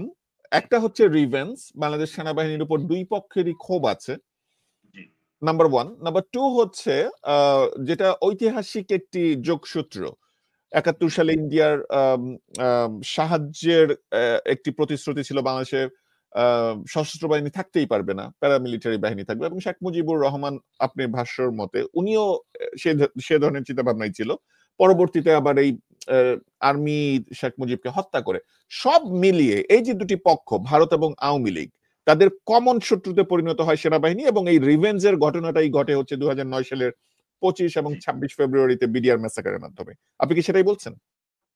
সেটা মানে এটা কতটা ভয়ঙ্কর চিন্তা করতে হবে। ৭৫ সালে যারা তার বাবাকে মেরেছিল, তাদের একটা অংশকে কিন্তু আ বা পুরোপুরি আইনি প্রক্রিয়া ছাড়াই এবং ইনডেমনিটি সত্ত্বেও এটাকে বাতিল করে তাদেরকে আ ফাঁসি দেওয়া হয়। হুম, হুম, যারা দেশে ওই সময় ইনডেমনিটির আদেশকে বাতিল করে। জি, এ সত্ত্বেও কিন্তু তার ক্ষোভটা শেষ হয় নাই। হুম, হুম, সেনাবাহিনীকে ধ্বংস করার যে ক্ষোভটা তার ছিল সেটাকে উনি কার্যকর করেছেন। আ জি। তো আপনার ক্ষেত্রে আমি আমি যেটা জানতে চাই সেটি হচ্ছে যে বিডিআর এর ঘটনায়, বিডিআর হত্যাযজ্ঞের ঘটনায় সেনাবাহিনীর মধ্য থেকে এখন যেটা উঠে আসছে যে আর্মি অফিসারদের অনেকেই সাহায্য সহযোগিতা করেছে, পরিকল্পনার মধ্যে ছিল। সাবেক তৎকালীন সেনাবাহিনী প্রধান জেনারেল মঈনের কথা এখন স্পষ্টভাবে আসছে। আপনার দৃষ্টিতে বিডিআর এর এই হত্যাযজ্ঞে সেনাবাহিনীর অ্যাক্টিভ অফিসাররা তখন জড়িত ছিল নাকি ছিল না? আমি মনে করি যে গোয়েন্দা বাহিনীর একটা অংশ সক্রিয়ভাবে জড়িত ছিল। কোন সেটা হচ্ছে গোয়েন্দা বাহিনী? আপনি কি ডিজিএফ এর কথা ডিজিএফআই। বলছেন? জি। ডিজিএফআই মোল্লা ফজলে আকবর, এটা তার ডকুমেন্টারি প্রমাণ আছে যে উনি এই ঘটনার ঠিক পূর্ব মুহূর্তে উনি সিঙ্গাপুরে ছিলেন এবং সেখানে জানা যায় যে উনি জয়ের সাথে, শেখ হাসিনার ছেলে জয়ের সাথে উনি লাস্ট কোঅর্ডিনেশন মিটিংটা করেন। তার আগে সোহেল তাজ ভারত সফর করে এবং আ আমেরিকায় ছুটি যাওয়ার নামে সে আ একটা বাংলাদেশ বিমানের ঢাকা, সিলেট, লন্ডনগামী একটা প্লেনে উঠে উনি আমেরিকা যাওয়ার চেষ্টা করেন। যেটাও অস্বাভাবিক। হুম, বাংলাদেশ থেকে আমেরিকা যাওয়ার রুট কিন্তু কোন অবস্থাতেই বাংলাদেশ বিমান না। কেননা ডাইরেক্ট কোন ফ্লাইট ছিল না ওই সময়। জি। তো সুতরাং দুবাই, কাতার নাইলে সিঙ্গাপুর, মালয়েশিয়া কোনটা, যে এই সমস্ত রুট ছিল যে কেউ ওয়েস্ট কোস্ট বা ইস্ট কোস্টে যারা যেতে চায়। কিন্তু উনি এই সন্দেহজনক একটা ফ্লাইটে ওঠেন এবং যেটা জানা যায় যে উনি আ ঢাকা থেকে সিলেট যখন নামে প্লেনটা তখন উনি নেমে যান উনার ইমিগ্রেশন আউট থেকে ঢাকায়। এবং এই দুর্ঘটনার পরে আবার উনাকে হেলিকপ্টারে করে সিলেট নিয়ে যাওয়া হয় এবং ওখান থেকে উনি আবার ইয়েতে ফেরত যান। সবথেকে উল্লেখযোগ্য বিষয় হচ্ছে উনি ছিলেন স্বরাষ্ট্র প্রতিমন্ত্রী। যদি আমরা ধরে নিই যে এই ঘটনার সময় উনি আমেরিকাতেও ছিলেন, এটা কিন্তু সরাসরি তার ডিপার্টমেন্টের একটা বড় ধরনের দুর্ঘটনা। কিন্তু হুম, উনি দীর্ঘ সময় পরে ছুটি কাটিয়ে আসলেন যে উনি ঘটনার খবর পেয়ে শেখ হাসিনাকে ফোন করেছিলেন। আপা বলেছেন, "তুমি থাকো, তোমার আসার দরকার নেই।" আমি মনে করি যে এটা দায়িত্ব অবহেলা এবং অবশ্যই যদি উনি রিয়েলিও আমেরিকায় থাকেন, এই ঘটনা শোনার পরে দ্রুত ছুটি শেষ করে বাতিল করে আম ঢাকায় ফেরত না আসাটাই প্রমাণ করে যে সে এটার সাথে জড়িত ছিল এবং তার বিষয়ে যে সন্দেহটা আছে জি। এটা সত্যি। উনি যদিও যেহেতু ইমিগ্রেশন ডিপার্টমেন্ট স্বরাষ্ট্র মন্ত্রণালয়ের অধীনে উনার পাসপোর্টে কিন্তু আমেরিকার একটা সিল দিয়ে উনি সবাইকে দেখানোর চেষ্টা করে এবং ফেসবুকেও আপলোড করে যেটা সে সত্যি আমেরিকা গেছে। আমিও এটাকে কমিশনে চ্যালেঞ্জ করেছিলাম যে যতক্ষণ পর্যন্ত আপনি আমেরিকান ইমিগ্রেশন ডিপার্টমেন্টকে সরাসরি আ বা চিঠি লিখে তাদের থেকে কনফার্ম না করবেন ততক্ষণ পর্যন্ত নিশ্চিত না সোহেল তাজ কবে আমেরিকা গিয়েছিল বা এক্সাক্টলি ওই ২১ তারিখ বা ২২ তারিখ উনি আমেরিকায় গিয়েছিলেন কিনা। এই প্রমাণ কমিশন করতে পারছে কিনা আমার সন্দেহ আছে। জি। আপনি কয়েকজনের নাম বলছেন। এর মধ্যে তৎকালীন স্বরাষ্ট্র প্রতিমন্ত্রী সোহেল তাজের কথা আপনি বলেছেন। জি। আপনি কি আমাদেরকে আরো কিছু নাম বলবেন? যে অ্যাক্টিভলি এই ঘটনাটা ঘটার আগে থেকেই কারা জানতো এবং ষড়যন্ত্রের সাথে জড়িত ছিল বাংলাদেশের পক্ষ থেকে? আপনি কি বলবেন? আপনার কি মনে হয় তৎকালীন প্রধানমন্ত্রী শেখ হাসিনা জানতেন এবং কোঅর্ডিনেশন করেছেন? এইটার ঘটনার কেন্দ্রবিন্দু ছিলেন শেখ হাসিনা। যাকে আগেই রাজি করানো হয়েছে যে এরকম সে বাহিনীকে দুর্বল করতে এবং বিডিআর কে দুর্বল করতে এই আর ঘটনার আর প্রমাণ। কারা, কারা? তারেক সেনাবাহিনী সিদ্দিকী ছিলেন তার জি, আত্মীয় এবং সিকিউরিটি অ্যাডভাইজার তারেক সিদ্দিকী এবং রাজনৈতিক দলের একটা বিরাট অংশ যেটার মধ্যে শোনা যায় যে সোহেল কি বলে তাপস, নানক, আজম, তারপরে শেখ সেলিম, তোরাবালি, তোরাব আলী তো মানে নিচের পর্যায়ে। তবে এক্সিকিউশন রাজনৈতিক থেকে। নেতৃ জি, পর্যায়ে প্রায় ১২ জন এমপি ২৫ এবং ২৬ তারিখে নির্বিঘ্নে তারা পিলখানা প্রবেশ করছে এবং বেরিয়েছে। দীর্ঘ সময় ভিতরে থাকতে আবার চলে আসছে। এরা কেন ভিতরে ঢুকছে, কি করছে, তাদেরকে উদ্ধার করে নিয়ে এসছে, কোন হত্যাকাণ্ড তারা প্রতিরোধ করছে বা কি করতে পারছে এটার কোন প্রমাণ তাদের নাই। কিন্তু তারা না আপনার আপনার কি মনে হয় যে আওয়ামী লীগের যে নেতাদের নাম এখন আসছে বা আপনি বলছেন তারা এই বিডিআর হত্যাকাণ্ডের আগে থেকেই জানতেন যে এই ধরনের একটা ঘটনা ঘটবে এবং তারা অ্যাক্টিভলি সেখানে পরিকল্পনায় ছিলেন? কেউ হয়তো ৬ মাস আগে জানে, কেউ ২ মাস আগে জানে, কেউ ১ মাস আগে জানে, কেউ ৭ দিন আগে জানে, কেউ ৩ দিন আগে জানে। বা ঘটনার সময় বলা হয় তোমরা যাও ওর সাথে হি নোজ তোমরা তাকে হেল্প করো। এভাবে অনেককে ইনক্লুড করা হয়েছে। বাট জেনারেল প্রকৃত মঈন কি এটার সাথে জড়িত? এই হত্যাকাণ্ডের সাথে কি জেনারেল মঈন জড়িত? জেনারেল মঈনকে এটা তো আমি মনে হয় ওই যে কোয়ালিশন কি বলে একটা ইয়ের প্রণব মুখার্জির একটা বই আছে না? জি, ভারতের যে সাবেক তার রাষ্ট্রপতি। জি, ভারতের সাবেক উনি কিন্তু বলেছেন যে মঈনু আহমেদ যখন ভারত সফর করে এবং ৬ টা ঘোড়া উপহার নিয়ে আসে তখনই সে যখন বাংলাদেশের পরিস্থিতি নিয়ে আলাপ করে তখন তাকে কন্ডিশন দেওয়া হয়েছিল। যে আওয়ামী লীগকে যদি ক্ষমতায় আনে তাকে সেফ এক্সিট দেওয়া হবে, তাকে টাকা দেওয়া হবে এবং হুম, তার হুম, ব্যাপারে কোন রকম কার্যক্রম গ্রহণ করা হবে না। এবং অত্যন্ত দুঃখজনক বিষয় এই জেনারেল মঈন ব্রিগেডিয়ার হিসেবে ৯৬ সালে যখন জেনারেল নাসিম অভ্যুত্থানের চেষ্টা করেন তখন উনি সাভার ক্যান্টনমেন্টে এবং উনাকে আদেশ দেওয়া হয়েছিল ময়মনসিংহ থেকে যেন কোনো মিলিটারি ট্রুপস ঢাকায় জেনারেল জি, নাসিমকে হেল্প করতে না আসতে পারে। জি, উনাকে সকাল ৮:৩০ আদেশ দেওয়ার পরে উনি প্রায় ১১টা পর্যন্ত মিসিং হচ্ছিলেন। উনাকে খুঁজে পাওয়া যাচ্ছিল না। জি, তো একটা ব্রিগেড কমান্ডার আদেশ নেওয়ার পরে যদি তাকে খুঁজে না পাওয়া যায়, তো এটা তো আমি মনে করি জি, ব্যাটল ফিল্ডে যেটা বলে, এলওবি বলে। জি, ব্যাটল ফিল্ড ছেড়ে যাওয়া মানে পালিয়ে যুদ্ধক্ষেত্র থেকে পালিয়ে যাওয়া একটা গুরুতর অপরাধ। শাস্তি মৃত্যুদণ্ড। জি, জি। ওই সময় পরবর্তী সরকার রাজনৈতিক সরকার এসে যদি তাকে বিচার করত, তাহলে তো চাকরি চলে যাওয়ার কথা, জেল হওয়ার জি। কথা। সেটা না আমরা হয়ে তাকে আমরা সেনাপ্রধান করা হয়েছে। জি, আমরা অনুষ্ঠানের একদম শেষ পর্যায়ে চলে এসেছি। আমি আপনার টাইমের কে রেসপেক্ট করতে চাই। আমার আরো কয়েকটি বিষয় একটু জানার আছে। সংক্ষেপে যদি আপনি আমাকে বলতেন। আম ভারত আওয়ামী লীগ আমরা তাদের মোটিভটা ক্লিয়ার হলাম। তাদের কার্যকারণটা আপনার কাছ থেকে জানলাম। সেনাবাহিনীর যারা জড়িত ছিল বলে আপনি বলছেন, জেনারেল মঈন সহ যারা অ্যাক্টিভ অফিসার আকবরের কথা আপনি বলছেন। তারা সেনাবাহিনীর সদস্য হয়ে, অফিসার হয়ে তাদের ব্রাদার অফিসারদেরকে এইভাবে হত্যাকাণ্ডের সাথে কিভাবে জড়িত হলো? তাদের মোটিভটা কি? এটা কি গ্রিড, টাকা না কি আসলে? ১ম বিষয় হচ্ছে যে এরা যদিও এদের একাডেমিক ক্যারিয়ার হয়তো ভালো ছিল, এরা খুব অ্যাম্বিশাস, ওভার অ্যাম্বিশাস ছিল। অনেক ক্ষেত্রে যারা দুর্বল, চারিত্রিক দুর্বলতা যাদের ছিল, বিভিন্ন বিশেষ করে যারা বিভিন্ন সময় ভারতে পোস্টিং গিয়েছে বা প্রশিক্ষণে গিয়েছে, তাদেরকেই ওখান থেকে হানি ট্র্যাপ, মানি ট্র্যাপ বিভিন্নভাবে তাদেরকে ট্র্যাপ করা হয় এবং তাদেরকেই বেশিরভাগ ক্ষেত্রে কাজে লাগানো হয়েছে। আমরা যদি পরবর্তী ১৬ বছরে যে সমস্ত সামরিক অফিসার সরাসরি বিভিন্ন রকম গুম, খুন এবং রাজনৈতিক হত্যাকাণ্ডের সাথে জড়িত ছিল, জি, রাজনৈতিক কার্যক্রমে, দুর্নীতির সাথে, রাজনৈতিক সরকারকে দুর্নীতি করতে যারা সহায়তা করছে, সবারই কিন্তু কোনো না কোনো দুর্বলতা সরকারের কাছে বা এর কাছে জানা ছিল, বা তাদের ওই টুলটা তারা ইউজ করে, তাদেরকে ব্যবহার করে। এর বিনিময়ে অনেক অযোগ্য অফিসার, যাদের মেজর হিসেবে রিটায়ার করার কথা, লেফটেন্যান্ট কর্নেল হিসেবে রিটায়ার করা, তারা জেনারেল হিসেবে রিটায়ার করছে, এমনকি সেনাপ্রধান হয়েছে। এইটা বাংলাদেশ সশস্ত্র বাহিনীর জন্য একটা লজ্জাস্কর বিষয় এবং এই কলঙ্ক মুক্ত হওয়ার জন্য এই তদন্ত হওয়া উচিত না। এই তদন্ত শেষ করে বিচারটাও শেষ করতে হবে। এদেরকে যদি এক্সাম্পলারি পানিশমেন্ট না দেওয়া যায়, তাহলে আবারও একটা এই ধরনের দুর্ঘটনা ঘটবে, যেটার পরিণতি আরো খারাপ হবে। এর পরের বার কিন্তু ৫৭ জন মারা যাবে না, এটা ৫৭০ জন মরতে পারে বা তার জি, বেশিও মরতে পারে। এটা জি, খেয়াল রাখতে হবে। জি, ধন্যবাদ আপনাকে। আম, আম, আপনি অনুষ্ঠানের শুরুতে মেজর তানভীরের কথা বলছেন। দর্শকদের উদ্দেশ্যে জানিয়ে রাখি, মেজর তানভীর বিডিআর এর এই হত্যাযজ্ঞে একজন সেনা অফিসার, একজন ভিকটিম, ৫৭ জনের একজন।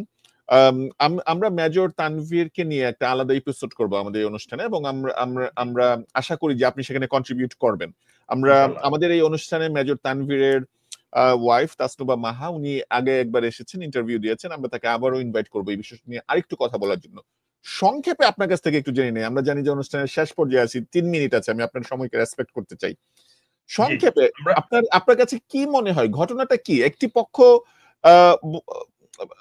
মেজর তানভীরের ওয়াইফ, সম্মানিত ওয়াইফ, উনি যেটা বলছেন এখন যে মেজর তানভীর তখন পর্যন্ত বেঁচে ছিল, তাকে বিডিআর এর একজন জওয়ান তাপসের গাড়িতে তুলে দিয়েছে, আম, এবং তাপস তাকে কোথাও নিয়ে গিয়েছে, উনি সেটা বলছেন। প্রতিষ্ঠিত মত যেটা বলা হচ্ছে যে একটা লাশকে মেজর তানভীরের লাশ বলে পরিবারের কাছে হস্তান্তর করা হয়, তাকে কবর দেওয়া হয়, তখন তাদেরকে ভয়ভীতি দেখানো হয় যে তোমরা যদি এটাকে মেজর তানভীরের লাশ হিসাবে গ্রহণ না করো এখন, তাহলে পরে আমরা বলবো যে মেজর তানভীর এই হত্যাকাণ্ডের সাথে জড়িত ছিল, সে এখন পলাতক আছে। আপনার দৃষ্টিতে ঘটনাটা আসলে কি? এই যে একটা ধোঁয়াশা তৈরি হয়েছে, খুব সংক্ষেপে, আমরা একটা আলাদা এপিসোড করবো এটা নিয়ে, সংক্ষেপে একটু বলবেন যে আপনার মতামতটা কি আসলে এই ধোঁয়াশার মধ্যে, আপনি কি ভাবেন? এই তানভীরের বিষয়টা হচ্ছে, আপনাকে তাহলে আবার ওই রৌমারীতে চলে যেতে হবে। আচ্ছা। জেনারেল শাকিল যখন সেক্টর কমান্ডার ছিল, হুম, সেই সময়ে সেও বিডিআর এ পোস্টিং ছিল এবং জি, সেই সময় বেশ কিছু স্পেশাল অপারেশনে তানভীর জেনারেল শাকিলের সাথে, তখন কর্নেল শাকিল, তার সাথে কাজ করেছিল জি, এবং রৌমারীর ঘটনার সময় কিন্তু প্রকৃত যে যার আদেশে নিয়ন্ত্রণে কাজটা হয়, রৌমারীর ঘটনাটা ঘটে, হুম, যদিও বিওপির মূল কৃতিত্ব, যেখানে যে ২ জন শহীদ হয়েছে, আজ পর্যন্ত জাতি তাদেরকে রিকগনাইজ করে নাই। এটা জাতির জন্য একটা বিরাট ক্ষোভ। যে দেশে বীরকে শ্রদ্ধা না করবে, সে দেশে বীর সৃষ্টি হবে না। হুম, হুম। এই সশস্ত্র বাহিনীর এই দুর্বল অবস্থার কারণ ওটা। তারা দ্বিতীয় তারা হচ্ছে যে, তারা বীরশ্রেষ্ঠ না কেন? আসলে যে দুইজন শহীদ হয়েছে সেটাই তো তারা আমার বীরশ্রেষ্ঠ এখনো না প্রশ্ন। কেন? আমার জি, এখনো দাবি, এবং সেটার এবং বাহিনীকে ধ্বংস করার জন্য ব্যাপক সংখ্যক নিরীহ বিডিও সদস্যকে জেলে রাখা হয়েছে এবং অনেককে হত্যা করা হয়েছে পরিকল্পিতভাবে। এই সাক্ষী যারা, চক্ষুষ সাক্ষী যারা সঠিক সত্য কথা ইনস্ট্যান্টলি বলেছে নিরীহভাবে, যে আমি বললে হয়তো সরকার সঠিক তথ্যটা জানতে পারবে। কিন্তু হুম, হুম, ঘটনা ঘটেছে, তাদেরকে সাথে, সাথে দ্বিতীয় পর্যায়ে নিয়ে তাদেরকে হত্যা করা হয়েছে। জি, তাদেরকে বুঝে ওঠার আগে তাদেরকে হত্যা করা হয়েছে। হুম, হুম, তানভীরের বিষয়টা হচ্ছে এটা, যে তানভীরকে স্পেশালি টার্গেট করা হয়েছিল, যে তাকে অবশ্যই তাকে নিশ্চিত করতে হবে। কিভাবে তাকে হত্যা করা হয়েছে এখনো নিশ্চিত না। কিন্তু তার যে ডেড বডিটা দিয়ে তানভীরের ওয়াইফ বা ফ্যামিলিকে বোঝানোর চেষ্টা হয়েছে, তানভীরের বয়স ২৮-৩০ হবে। তার যে হাইট ছিল, তার থেকে ডিফারেন্ট হাইটের এবং ডিফারেন্ট বয়সের একটা ডেড বডিকে তাকে দিয়ে বোঝানো হয়েছে যে এটা তোমার তানভীরের এবং সেটার জন্য প্রয়োজনীয় রিপোর্টও তারা তৈরি করে ফেলছে। যেহেতু সবকিছু তাদের নিয়ন্ত্রণে। হুম, এই হুম, পরিস্থিতিতে যেহেতু ওয়াইফ এবং ফ্যামিলি এটাকে রিগ্রেট করছে, জোরপূর্বক একটা বডিকে দাফন করা হয়েছে। আমি কমিশনকে স্পষ্টভাবে বলেছিলাম যে ৭৪ জন কিন্তু মারা যায় নাই। হুম, ৭৪ জনের অধিক মারা গেছে, যাদেরকে হিসেবেও নেওয়া হয় নাই। একটা হচ্ছে বিডিআর কে ধরার পরে, আটকানোর পরে তাদেরকে, সাক্ষীদেরকে হত্যা করা হয়েছে। সেটা একটা বিষয়। আর আরেকটা হচ্ছে যে এই অ্যা উম ২৬ তারিখ বিকাল ৫টা পর্যন্ত বিডিআর সদস্য অনেকে মারা গেছে। তার মধ্যে এসএম একজন ছিল। তাকে বীরত্বের একটা প্রমাণ হিসেবে রাখা হয়েছে। তার সাথে একটা অ্যাসিস্ট্যান্ট ডাইরেক্টর ছিল আওয়াল। আমি এই নামটা বলে কমিশনকে বলি, তার মৃত্যু কারণ এবং সে তার অবস্থানটা নিশ্চিত করলে আপনি জানতে পারবেন যে ৭৪ না এটা ৭৫ না ৮৫ না কতজন অ্যাকচুয়ালি মারা গেছে। এই ডেড বডি গুলোকে ঠিক ওই হেফাজত হত্যার মতো গায়েব করা হয়েছে। জি। কিছু ডেড বডি গায়েব করে ফেলা হয়েছে যেটা সন্দেহ করা হয়। কমিশন আমার মনে হয় না যে এ ব্যাপারে কোনো তথ্য বের করতে পারছে। এবং আপনার এই কারণে আপনার কি মনে হয় যে মেজর তানভীর আসলে তখন নিহত হয়েছেন? পরে হতে শহীদ পারে। না তখন না, পরে করা হয়েছে। তাকে তাপসের গাড়িতে উঠিয়ে দেওয়া হয়েছে এবং এটা চক্ষুর সাক্ষী আছে। কোথায় কোথায় একাধিক হত্যা সাক্ষী। করা হয়েছে? মানে তাকে যদি বিডিআর এটা থেকে অনিশ নিয়ে যাওয়া হয়। যেহেতু তাপসের গাড়িতে ওঠানো হয়েছে, তাপস কোথায় নিয়ে তাকে কিভাবে রাখছে, কি করছে এটা তাপসই বলতে পারবে। আচ্ছা, এবং আচ্ছা। এটার ১ম যে সাক্ষী ছিল তাকে কিন্তু হত্যা করা হয়েছে। হুম, হুম, যে প্রকাশ্যে বলছিল যে তাকে উঠায় নিতে দেখছি। জি। আরো যারা আছে তারা এখন ওই নিজেদেরকে ইয়েতে নিয়ে গেছে। আ গোপন করে ফেলছে মেজর যাতে তানভীরের লাশ কোথায় গুম করা হয়েছে? আপনার কোনো আইডিয়া আছে? এটা মানে একটা ডেড বডি অফিসিয়ালি তো আম আ দাফন করা হয়েছে। সে জি। কিন্তু কিন্তু সেটা তো আপনি বলছেন মেজর প্রকৃত তানভীরের ডেড বডি না। আমি কমিশনকে এটাও সাজেস্ট করছিলাম যে ওইখানে এখন যদি আমরা সরকার যদি নিরপেক্ষভাবে তার ডিএনএ টেস্ট করে হয়তো দেখা যাবে এটা অন্য কোনো সিভিলিয়ান বা অন্য কারো আ জি, বিডিআর সদস্যের ডেড বডি হবে। জি, জি। এটা কিন্তু এখনো আমি মনে করি এই কমিশনেও এই ধরনের কোনো সম্ভাবনা আছে যে মেজর তানভীরকে তাপস আসলে তার গাড়িতে নিয়ে আমরা তো জানি যে অনেককে তখন ইন্ডিয়াতে নিয়ে যাওয়া হতো। যেমন মাওলানা সাঈদীর সাক্ষী সুখরঞ্জন জি, জি। বালিকে গুম করে ইন্ডিয়া থেকে উদ্ধার করা হয়েছে। বিএনপি নেতা আমার মনে হয় না যে সালাউদ্দিন তাকে আহমেদকে ইন্ডিয়া বাঁচিয়ে থেকে রাখা উদ্ধার হয়েছে। করা হয়েছে। আপনার কি মনে হয় যে মেজর তানভীরকে তাপস তার গাড়িতে নিয়ে সামহাউ ইন্ডিয়ার কোন কারাগারে সে এখন বন্দী আছে এখনো? না, না। তার তার দ্বারা কিছু তথ্য উদ্ধারের করে তারপরে তাকে হত্যা করা হয়েছে। আপনি এ ব্যাপারে নিশ্চিত? আমার ধারণা। নিশ্চিত না। আচ্ছা, আচ্ছা। আম আ উইথ দ্যাট নোট আমরা অনুষ্ঠানের একদম শেষ পর্যায়ে চলে এসেছি। আপনার কাছ থেকে আরো অনেক কিছু জানার আছে আমাদের। আমরা আশা করছি যে আমাদের ফিউচার এপিসোড গুলোতে আপনি দয়া করে একটু কন্ট্রিবিউট করবেন আপনার মূল্যবান সময় থেকে। আজকে অনেক বেশি কৃতজ্ঞতা জানাচ্ছি। আম আম এবং with that note I would like to conclude. Thank you so much, brigadier general retired Mohammad Hasan Nasir আপনার মূল্যবান সময়ের জন্য। ধন্যবাদ আমাকে আমন্ত্রণ জানানোর জন্য এবং আপনি নিশ্চয়ই আমার নামের সাথে খেয়াল করেছেন PNG 2.0 জি, আমি আমি এই আসলে ধরনের জিজ্ঞেস করতে ভুলে গিয়েছি। আমি আসলে জিজ্ঞেস করতে ভুলে গিয়েছি যে আপনার নামের সাথে যে PNG 2 একটু ব্যাখ্যা করবেন? এবং আমি যতটুকু জানি যে আ আপনাকে সেনানিবাসগুলোতে অবাঞ্ছিত ঘোষণা করা হয়েছে। একটু কাইন্ডলি একটু বলেন তো মানে ঘটনাটা কি আসলে এখন? এই বিষয়টা হচ্ছে যে আমি ওই বিডিআর এর এই তদন্ত রিপোর্ট থেকেই কিন্তু আমি স্বৈরাচার যখনও সরকার তার কার্যক্রম শুরু করে মাত্র, তখনই জি। কিন্তু আমি তাদেরকে থাম্ব ডাউন দেই। এইটার ১ম আমি নোট অফ ডিসেন্ট দিয়ে এই সরকারকে প্রতিবাদ করি। সেই রাইট। থেকেই কিন্তু তারা আমাকে বিরোধী পক্ষ মনে করে। বাট সরাসরি আমার বিরুদ্ধে কোনো অ্যাকশন নেয় না। বিকজ আমি জানি যে তখন আমার জন্য কথা বলা সঠিক সময় না। আম সেজন্য আমি চুপ ছিলাম। এবং আমি আ আ গ্র্যাজুয়ালি আস্তে, আস্তে যখন তারা আমাকে কোথাও কোনো কাজ করতে দেয় না। হু, হু। কোনো কাজ আমাকে চাকরি করতে দেয় না। যেখানেই আমি কাজ করতে যাই সেখানেই তারা বাধা দিয়ে আমাকে চাকরিচ্যুত রাখে। সুতরাং ১৫ সাল থেকে আমি ১০ সালে রিটায়ার করার পরে ১৫ সালের ফেব্রুয়ারি থেকে আমি বাসায় মানে বাড়িতে বসা। সেই হুম, পরিস্থিতিতে আমি আস্তে, আস্তে আবার অর্গানাইজড হই এবং আ আ সশস্ত্র বাহিনীর সদস্য, রাজনৈতিক সদস্যদের সাথে যোগাযোগ শুরু করে কাজ করি। হু, বাট হু। জুলাই আন্দোলন শুরু হলেই কিন্তু আমি সক্রিয় হয়ে মাঠে নেমে যাই। আগে টক শো করতাম, আমরা প্রতিবাদ দেখেছি। করতাম। জুলাই আন্দোলনের সময় আমরা আপনাকে দেখেছি। আপনি সহ হাসিনুর রহমান সহ অনেকেই আপনারা তখন রাস্তায় নেমে আ জি, জি, আয়নাগরের বন্দীদেরকে বের করে আনার জন্য সেখানে জি, গিয়েছেন। আমার মনে আছে। আমরা দেখেছি জি। আপনাকে তখন মিডিয়ায়। এই ঘটনায় যখন আমি আ কার্যক্রম শুরু করি, এটার একটা অংশ ছিল আজকের এই তদন্ত কমিশনের রিপোর্ট। আরেকটা ছিল একটা ব্যাপক সংখ্যক অফিসার হাসিনা প্রায় ৪০০ থেকে ৬০০ অফিসারকে বঞ্চিত করে যার মানে হাসিনার সরকারের বিরোধী কথা বলার জন্য, কাজ করার জন্য তাদেরকে চাকরিচ্যুত করা হয়, হত্যা করা হয়। এমনকি হত্যা পর্যন্ত করা হয়। মেজর জাহিদকে হত্যা করা হয়। মেজর জিয়াউল হক একটা খুবই প্রতিভাবান একটা অফিসারকে তার বিরুদ্ধে ৩ টা মৃত্যুদণ্ড দিয়ে তাকে দেশ ছাড়া করা হয়েছে। সে হু, হু। ব্যাপারে এখনো সরকার এই সমস্ত কার্যক্রমের বিরুদ্ধে আমি আন্দোলন করি। গুমের বিরুদ্ধে আন্দোলন করি। বঞ্চিত অফিসারদের পক্ষে আমি কাজ করি, আন্দোলনে যোগ দেই। এই জি। কার্যক্রম সবগুলোই কিন্তু সশস্ত্র বাহিনীর অফিসারদের বিরুদ্ধে যায় এবং সেটার সাথে বর্তমানে যারা কমান্ডে আছে। হাসিনা পালিয়ে গেলেও কিন্তু স্বৈরাচারের সিস্টেম কিন্তু বাংলাদেশে রয়ে গেছে এবং সবথেকে বেশি ইনট্যাক্ট এবং আরো অধিক পাওয়ারফুল অবস্থায় সশস্ত্র বাহিনীতে আছে।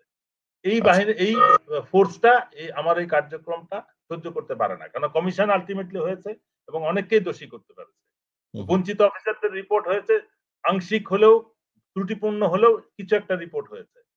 গুম খুনের একটা বিচার, আমাদের এই গুম খুনের আন্দোলনের পরিপ্রেক্ষিতে শেখ হাসিনার মৃত্যুদণ্ড হয়েছে, কামালের মৃত্যুদণ্ড হয়েছে। এই কার্যক্রমগুলো কিন্তু আমরা সক্রিয়ভাবে নিশ্চিত করেছি। এই জিনিসগুলোর কারণেই তারা বের করেছে যে এটার মূল আসামিকে